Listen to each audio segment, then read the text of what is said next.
빌 게이츠는 SMR에 수조 원 이상 집중 투자할 것을 밝혔으며 대만은 부족한 군사력을 AI 무인 드론기로 채우기 위해 구매를 시작하였고 유럽의회에서 극우가 올라서고 녹색당 의석이 줄어드는 등으로 기후변화 아젠다가 약해질 것으로 전망된다 전하였습니다.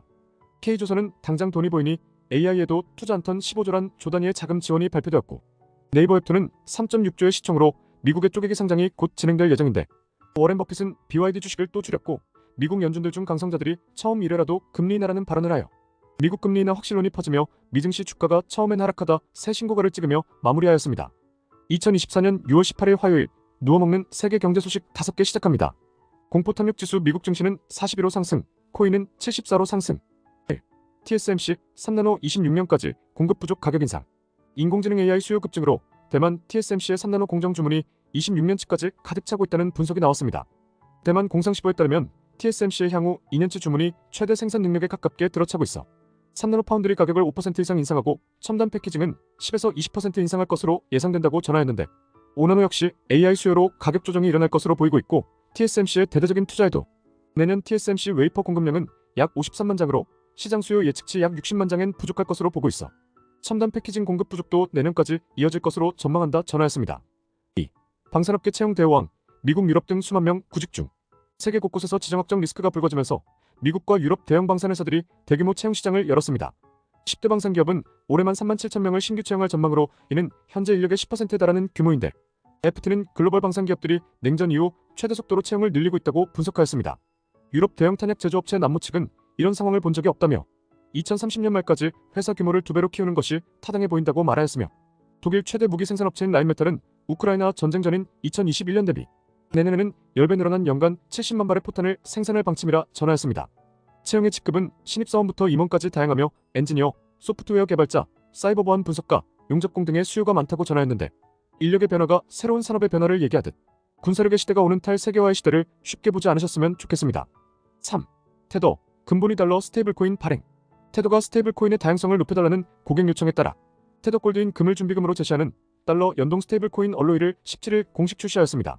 테더는 달러와 같은 가격을 유지하기 위해 많은 자산을 미국 채권 등 현물 자산 매입 중에 있는데 이번 조치는 금이 무너지지 않으면 해당 화폐 및 자산이 무너지지 않는다는 근본이를 추종한다는 점에서 코인 세계도 현실적인 현실과의 접점을 만드는 구간에 왔다는 것은 인정해야 하는 흐름이 된 것 같습니다. 4. 달리는 현대기아, 나란히 52주 신고가. 현대차의 인도법인 IPO 추진과 기아의 2분기 실적 전망액 기대감이 몰리며 목표주가 상향과 52주 신고가를 경신하였습니다. 증권가에서는 인도법인이 상장하면 그 지분 가치만큼 현대차의 기업 가치에도 제고가 되기에 현대차 가격은 약 18% 정도 더 늘어날 것으로도 전망된다 밝혔는데 기아도 미국 SUV 판매량 증가와 이번 EV3 예상 판매 흐름도 크게 보며 좋은 실적들이 전망된다고 밝히며 더 높은 목표주가를 제시하였습니다. 개인적으로 아쉬운 것은 현대차 밸류에 자회사 개념의 인도법인 지분을 합산시켜 반영한다며 상승 여력이 있다는 말을 키우고 있으면서도 예를 들어 LG화학이 들고 있는 LG엔솔의 80% 지분은 약 62조 정도여서 반값 할인에도 31조이지만 현재 LG화학 시총은 25조이면서도 아무 말이 없는 것을 보면 석유화학과 2차전지 계열 산업이 안 좋다고 밀어붙여도 상황별로 다르게 말을 갖다 붙이는 게 아닌지 좋으면 좋게 얘기하고 안 좋으면 말을 빼는 설명이 맞는 것일까. 한국 증시를 버리고 떠나는 매력과 신뢰감이 떨어지게 되는 이유가 곳곳에 있는 것 같아 안타까움을 느끼게 되는 것 같습니다. 5. 코스닥 거래 절반 이상 당일 사팔한다. 올해 들어 이달 13일까지 코스닥의 거래 대금은 약 630.5조 원으로 57.11%가 당일 사고판 거래라고 합니다. 6년 중 최고치를 달성하였는데 2020년 이후 매년 50%는 넘기고 있는 상황 속에 하루의 사고판은 데이트레이딩의 71.3%가 개인이라고 설명하였는데 한국의 증권시장이 이렇게 흘러가는 게 맞는 것인지 항상 어떤 부분에서 문제가 있다면 사람이 아닌 구조부터 바꾸라는 말이 와닿듯 빠르게 변화하는 사회에 맞게 변화했으면 좋겠지만 국가보다 특정 소속의 이득을 위해 변화가 느려지는 것도 보이는 것 같아 씁쓸해지는 것 같습니다. 오늘의 한 줄. 빌 게이츠는 SMR에 수조 원 이상 집중 투자할 것을 밝혔으며 대만은 부족한 군사력을 AI 무인 드론기로 채우기 위해 구매를 시작하였고 유럽의회에서 극우가 올라서고 녹색당 의석이 줄어드는 등으로 기후변화 아젠다가 약해질 것으로 전망된다 전하였습니다.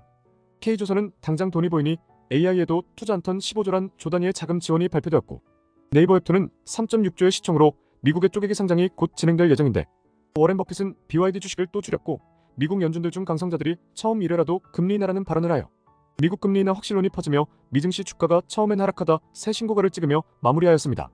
하루에 한 개 은행에서 1,000만 원 이상 출금하면 무조건 국세청에 걸리며 입금도 1,000만 원 이하가 반복되면 조사가 들어와 가산세 등 추가 세금을 낼 수 있다고 하니 참고하셨으면 좋겠습니다. 매일 누워먹는 경제 소식을 듣고 싶으시다면 구독, 좋아요 부탁드리겠습니다. 감사합니다.